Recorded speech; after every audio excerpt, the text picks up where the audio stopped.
Hello दोस्तों, good morning. स्वागत है एक बार फिर से आप सभी का एमजेटी एजुकेशन में। दोस्तों आज है 25 मई। आज की वीडियो में हम लोग बात करेंगे 25 मई 2023 के मोस्ट इंपॉर्टेंट करंट अफेयर के क्वेश्चंस के बारे में। वीडियो अगर पसंद आएगी तो इसे लाइक और शेयर जरूर करना। और हाँ, चैनल पर अगर नए आए हो चैनल को सब्सक्राइब जरूर कर लो, बेल आइकन को प्रेस कर लो जिससे आने वाली सभी वीडियोज का नोटिफिकेशन आप तक तुरंत पहुंचता रहे।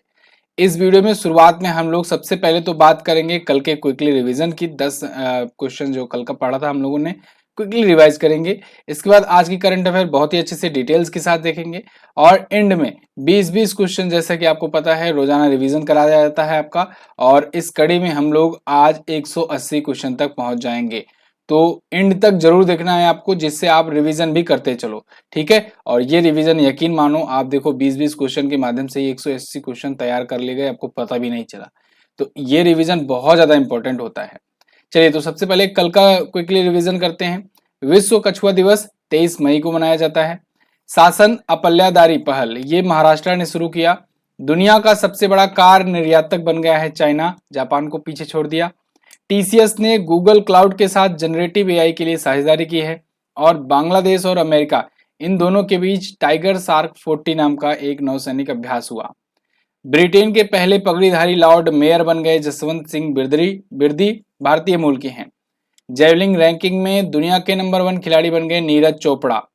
सेंट्रल एशियन वॉलीबॉल एसोसिएशन महिला वॉलीबॉल चैलेंज कैप का उद्घाटन नेपाल में हुआ। ये नेपाल में आयोजित किया जा रहा है। बीएसएनएल देश भर में 4G सेवाएं लॉन्च करेगा। इसके लिए टीसीएस के साथ 15,000 करोड़ की डील इसने साइन की है। स्पेस एक्स ने सऊदी अरब की पहली महिला अंतरिक्ष यात्री को अंतरिक्ष में भेज दिया है। ये टॉप 10 करंट अफेयर के क्वेश्चन थे कल की वीडियो से, जिनका आपने 1 मिनट में किया रिवीजन। अब आज की करंट अफेयर। तो पहला और मोस्ट इंपॉर्टेंट क्वेश्चन, कॉमनवेल्थ दिवस कब मनाया गया? तो कॉमनवेल्थ डे दोस्तों मनाया गया 24 मई को। देखो, अब ये दो प्रकार से आपको देखने को मिल सकता है। आपको कहीं कहीं देखने को मिलेगा 13 मार्च को, है ना, 13 मार्च को। तो 13 मार्च को भी मनाया जाता है, लेकिन भारत जैसे कुछ देश जो कॉमनवेल्थ का हिस्सा हैं वो 24 मई को इसे सेलिब्रेट करते हैं। ठीक है, कॉमनवेल्थ दिवस के रूप में। कॉमनवेल्थ एक संगठन है, एक ऐसे देशों का संगठन है जहां पर कभी ना कभी ब्रिटिश शासन हुआ करता था। इसमें आज के टाइम पर टोटल 56 कंट्रीज शामिल हैं। ठीक है। और अभी गैबोन एंड टियागो जो है ये 56वां देश बना था इसमें शामिल होने वाला। सबसे लेटेस्ट कंट्री वही है। तो वैसे तो ये 13 मार्च को मनाया जाता है, लेकिन भारत जैसे कुछ देश जो हैं वो 24 मई को मनाते हैं। तो कॉमनवेल्थ डे या कहें कॉमनवेल्थ डे ऑफ इंडिया, ये 24 मई को मनाया गया। इस बार की थीम रखी गई है forging a sustainable and peaceful common future.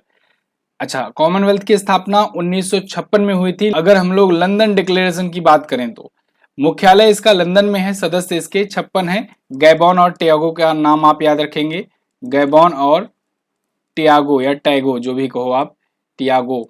ठीक है। तो ये जो है ये एक ही देश है, ये अलग अलग देश नहीं है, ये एक ही देश है। ये लेटेस्ट कंट्री है इसमें शामिल होने वाली। ओके। अच्छा, एक चीज और, कॉमनवेल्थ के द्वारा ही कॉमनवेल्थ गेम्स कराए जाते हैं। कॉमनवेल्थ गेम्स जो है अभी कहां पर हुए थे? बर्मिंघम में हुए थे। 2022 वाले बर्मिंघम में 2022 में हुए थे कॉमनवेल्थ गेम। ठीक है। भारत चौथे स्थान पर रहा था। आगे देखते हैं, 61 मेडल जीता था भारत ने। तो ये कुछ दिवस हैं जिनका हम लोगों ने कल रिवीजन किया था। तो आज हम लोग रिवीजन नहीं करने वाले हैं। आज जो लोग नए आए हो वो लोग स्क्रीनशॉट ले लो, बाकी लोग आगे बढ़ते हैं। हाल ही में त्रिपुरा टूरिज्म के ब्रांड एम्बेसडर कौन बनाए गए? तो दोस्तों त्रिपुरा ने टूरिज्म के लिए अपने ब्रांड एम्बेसडर बनाया है सौरभ गांगुली को। देखो, कोई भी राज्य है वो अपने राज्य में चाहता है कि टूरिज्म को बढ़ावा मिले। तो ऐसे में वो सेलिब्रिटीज को हायर करते हैं जिससे उनसे एडवर्टाइजमेंट करवा सके और वो ऐड देख करके लोग टूरिज्म के बारे में जाने और वहां पर जाएं घूमने। टूरिज्म से बहुत बड़ा इनकम का सोर्स होता है। टूरिज्म से बहुत इकोनॉमी को बूस्ट मिलता है। बहुत सारे राज्य, यहाँ तक कि कहें कि बहुत सारे देश हैं दुनिया में, जैसे नेपाल, श्रीलंका वगैरह, जो टूरिज्म पर ही डिपेंडेंट है। तो फिलहाल त्रिपुरा ने टूरिज्म के लिए ब्रांड एम्बेसडर बनाया सौरभ गांगुली को। ठीक है। जैसे गुजरात ने अपना बनाया है किसे? अमिताभ बच्चन को। पधारो कभी हमारे गुजरात में, है ना। जैसे मध्य प्रदेश का गोविंदा को बनाया गया है। अरुणाचल प्रदेश ने संजय दत्त को बनाया है। ठीक है। असम ने बनाया था प्रियंका चोपड़ा को। ऐसे ही यहाँ पर सौरभ गांगुली को त्रिपुरा का बनाया गया है। सौरभ गांगुली दादा, इनके बारे में तो आप जानते ही हो। ये पूर्व भारतीय कप्तान रह चुके हैं और बीसीसीआई के अभी ये पूर्व अध्यक्ष थे। अभी जो है ना रोजर बिन्नी, उनसे जस्ट पहले यही थे बीसीसीआई के अध्यक्ष, board of control for cricket in India.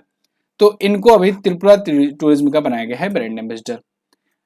Tripura एक पूर्वोत्तर भारत राज्य है, अभी मैं आपको दिखाऊंगा, ठीक है। इसकी जो आधिकारिक भाषा है, ऑफिशियल लैंग्वेज है, वह है बंगाली, अंग्रेजी और कुकबरुक। 8 जिले 23 उपमंडल में ये विभाजित है। सौरभ गांगुली के बारे में थोड़ा सा और जान लेते हैं। ये माई 11 सर्कल के भी ब्रांड एम्बेसडर हैं। क्लास प्लस के ये ब्रांड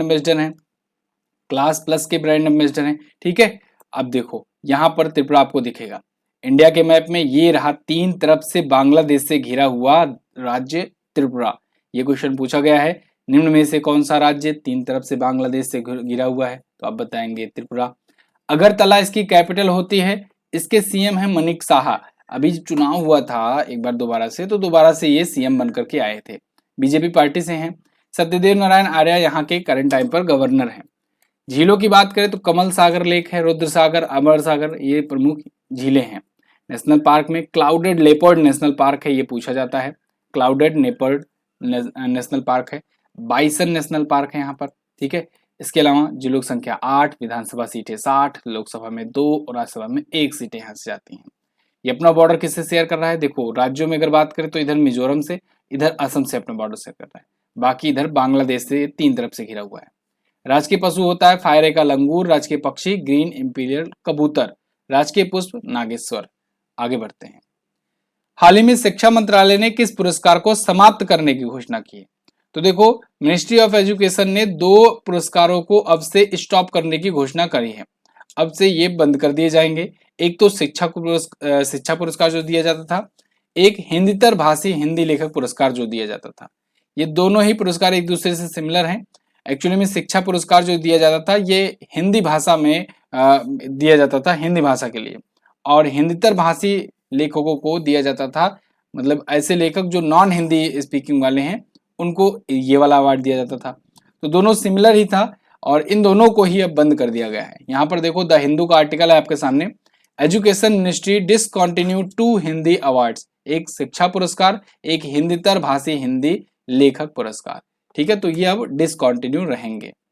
इसमें से शिक्षा पुरस्कार 1992 में शुरू किया गया था केंद्र सरकार के द्वारा, 1 लाख रुपए और ऐसे करके 5 पुरस्कार दिए जाते थे हर साल, 1-1 लाख रुपए करके। ऐसे ही गैर हिंदी भाषी क्षेत्रों के लिए हिंदीतर भाषा दिया जाता था। दोनों ही अब से स्टॉप रहेंगे। शिक्षा मंत्री कौन है, कमेंट करके मुझे बताओ। आगे, टीम इंडिया का नया किट स्पॉन्सर कैसे बनाया गया, तो दोस्तों टीम इंडिया का नया किट स्पॉन्सर बन गया है एडिडास। हालांकि 2 से 3 महीने पहले मैंने ये क्वेश्चन कवर कराया था, जब पहले डील की थोड़ी बड़ी सुगबुगाहट आई थी, लेकिन अब ये डील जो है ये 1 जून से स्टार्ट हो जाएगी, इस वजह से ये फिर से न्यूज में आया है। तो एडिडास जो है वो इंडिया का नया किट स्पॉन्सर बन गया है।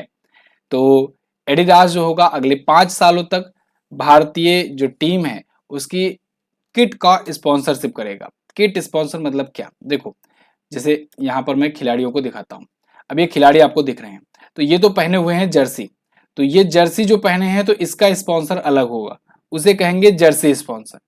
और जो किट पहनते हैं ना, जैसे कि अभी जैसे कोई बैट्समैन होगा तो यहाँ पैड पहनेगा, ठीक है, एल्बो पहनेगा, ग्लव्स लगाएगा, ठीक है, हेलमेट पहनेगा, तो वो पूरा किट कहलाती है, ठीक है। तो उस किट को स्पॉन्सर करेगा एडिडास। कौन करेगा, एडिडास करेगा, तो वो होगा किट स्पॉन्सर, ठीक है। तो यही एडिडास जो है अब किट स्पॉन्सर होगा। अभी तक कौन था, अभी इससे जस्ट पहले कुछ दिनों के लिए किलर क्लॉथिंग लिमिटेड था। क्लियर की जींस पहनते होगे ना, हाँ वही वाला, वही कंपनी जो थी। लेकिन उससे भी पहले कौन था, उससे पहले था एमपीएल। एमपीएल काफी लंबा चला था, लेकिन फिर बीच में बवाल हो गया था तो इसको हटाया गया था, तो किलर आया था और अब इसकी जगह एडिडास आ जाएगा। वैसे एडिडास की बात करें तो बहुत सारे इंडियन टीम के क्रिकेटर जो हैं इसके ब्रांड एम्बेसडर भी हैं, जैसे रोहित शर्मा, कुलदीप यादव, ऋषभ पंत वगैरह। बीसीसीआई की बात करें तो रोजर बिन्नी इसके अध्यक्ष हैं। बीसीसीआई का हेडक्वार्टर वानखेड़े मुंबई स्टेडियम है, ठीक है, board of control for cricket in India. और आईपीएल चल ही रहा है, आईपीएल का अब तो देखो सेमीफाइनल कंफर्म हो गया है, अब सेमीफाइनल और फाइनल ही बचा हुआ है। आगे, भारतीय रेलवे ने किस देश को 20 ब्रॉड गेज ईंधन प्रदान किए, तो दोस्तों इंडियन रेलवे ने बांग्लादेश को 20 ब्रॉड गेज इंजन प्रदान किए हैं, वो भी फ्री में गिफ्ट किए हैं एक प्रकार से।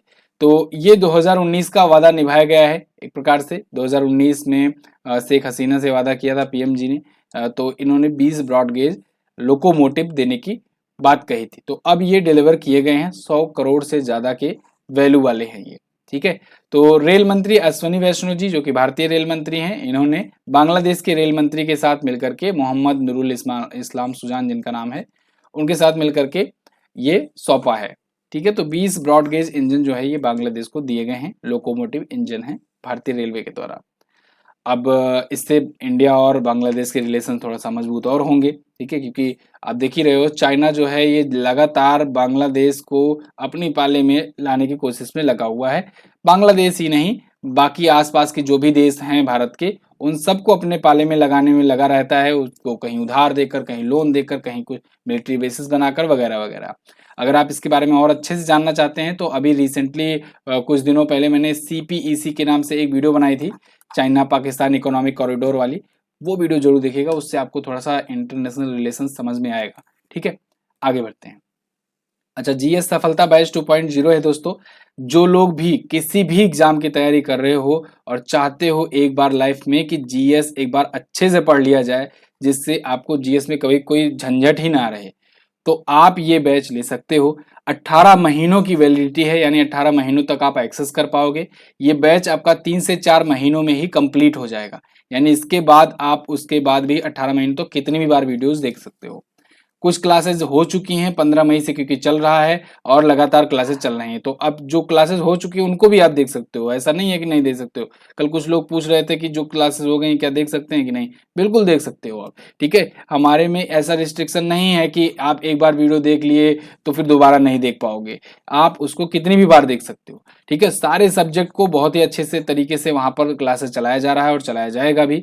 18 महीनों तक आपको इंग्लिश और हिंदी दोनों लैंग्वेज में ई बुक भी प्रोवाइड की जाएगी, ठीक है। आगे देखते हैं।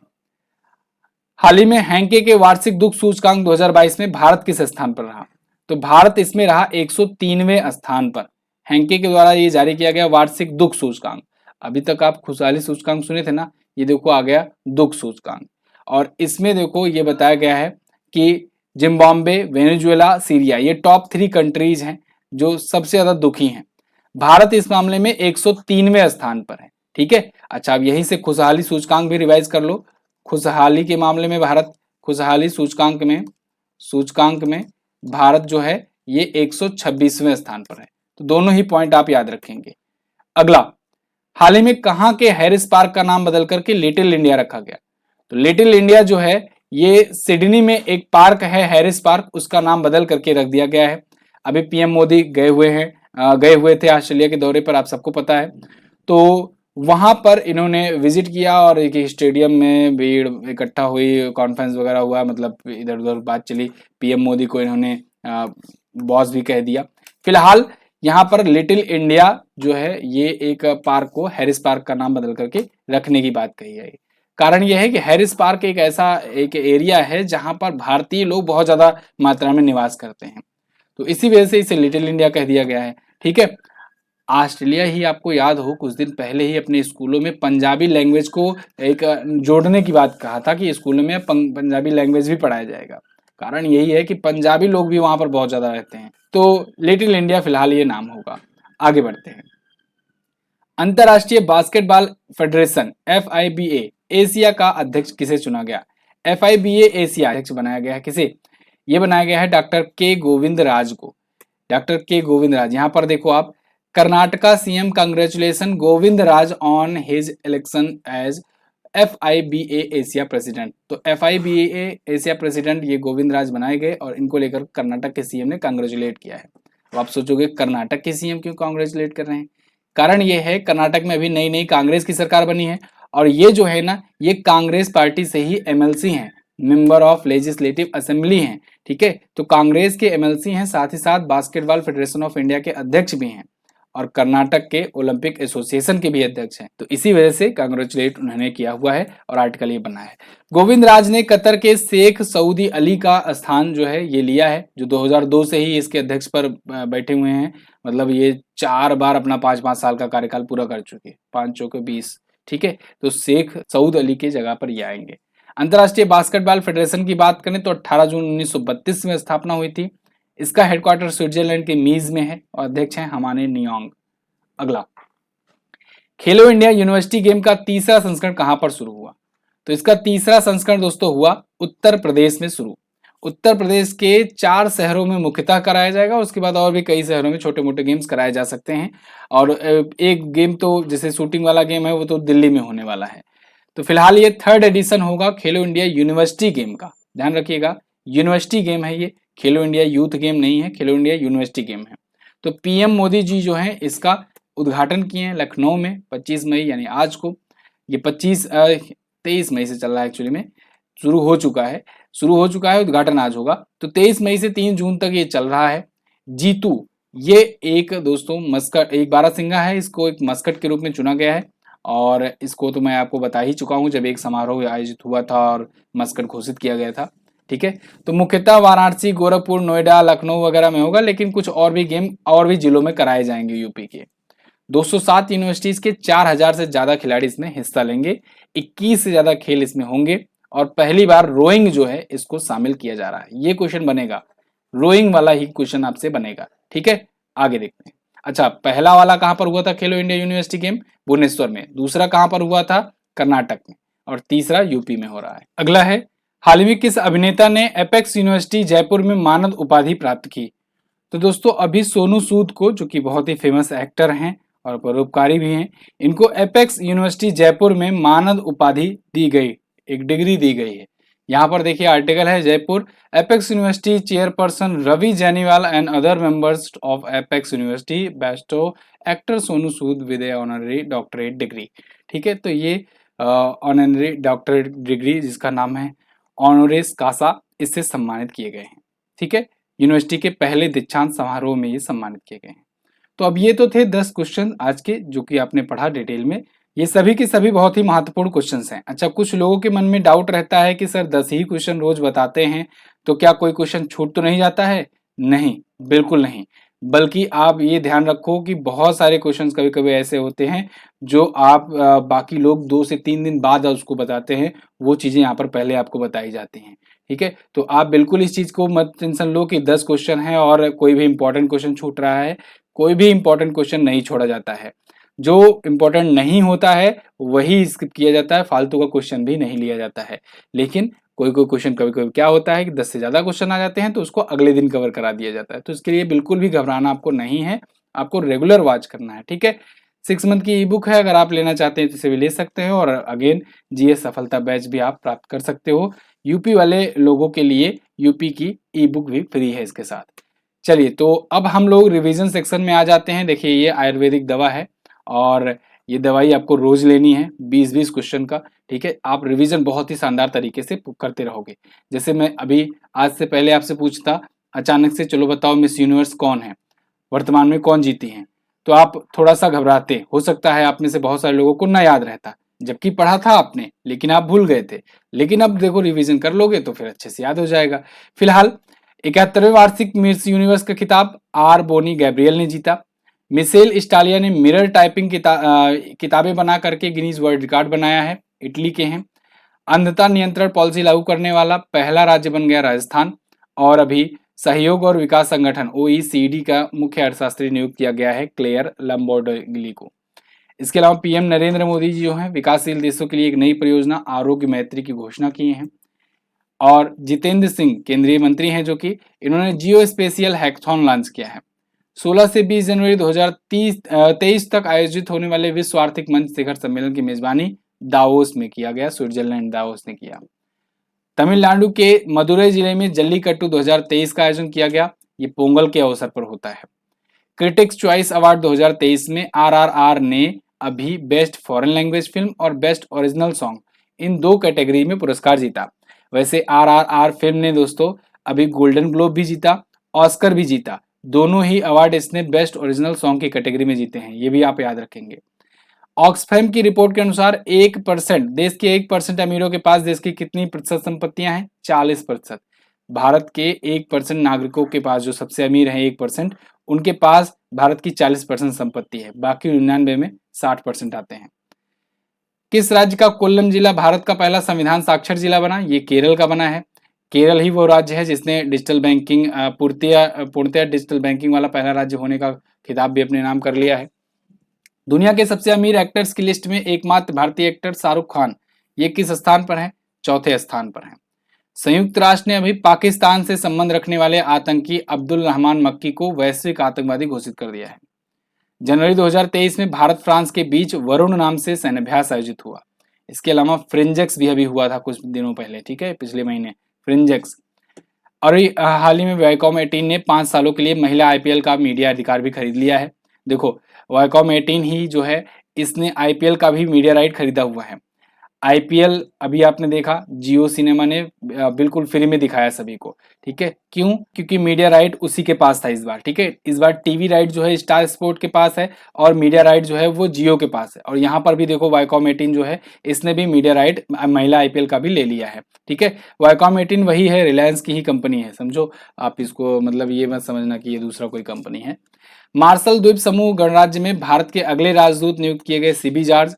और स्पेनिश सुपर कप फाइनल में इसका खिताब जीत लिया है बार्सिलोना ने। बार्सिलोना ही अभी दोस्तों इसने ला लीगा खिताब भी जीता है। लियोनेल मेसी वाली टीम थी, लियोनेल मेसी इसको छोड़ चुके हैं। 1961 के बाद से चीन जो है ये इस देश की आबादी पहली बार घटी है। और अभी एक नई आबादी की रिपोर्ट जारी हुई यूएन की, जिसके अनुसार दुनिया का सबसे ज्यादा आबादी वाला देश बन गया इंडिया।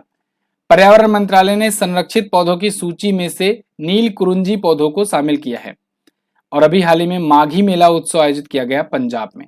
अब 180 क्वेश्चन पर आप पहुंच चुके हो मात्र 9 दिनों में। वीडियो कैसी लगती है आप लोग प्लीज कमेंट करके जरूर बताया करो और चैनल को सब्सक्राइब जरूर करके रखो। बहुत सारे लोग देखते हो वीडियो रोजाना लेकिन चैनल को सब्सक्राइब नहीं करते हो। चैनल को सब्सक्राइब जरूर करो। कल मैंने आपसे पूछा था मुख्यमंत्री तीर्थ दर्शन योजना का संबंध किस राज्य से है, तो मध्य प्रदेश से लॉन्च किया था। इटालियन ओपन में विमेन सिंगल को किसने जीता? एलेना रेपकिना ने जीता। डेनियल मेदवेदेव पुरुष सिंगल जीते थे। आज आपको क्या बताना है? आज आपको बताना है बीएसएनएल के वर्तमान अध्यक्ष और प्रबंध निदेशक कौन है, बहुत ही इंपॉर्टेंट है। और इसके अलावा बाकी के ऑप्शन से भी आप बाकी की जो नई नियुक्तियां हुई हैं उनके बारे में भी बता सकते हो, अभी रिसेंट वाली ही है सब। कोप साउथ अभ्यास किन 2 देशों के बीच में होता है, ये भी बताइएगा। चलिए बहुत बहुत धन्यवाद यहाँ तक वीडियो देखने के लिए। अगेन मैं आपसे कहूंगा एमजेटी ऐप डाउनलोड कीजिए फ्री क्विज, फ्री पीडीएफ वगैरह पाने के लिए और भी बहुत सारे स्टडी मटेरियल पाने के लिए। मिलेंगे अगली वीडियो में, तब तक के लिए नमस्कार, जय हिंद, वंदे मातरम।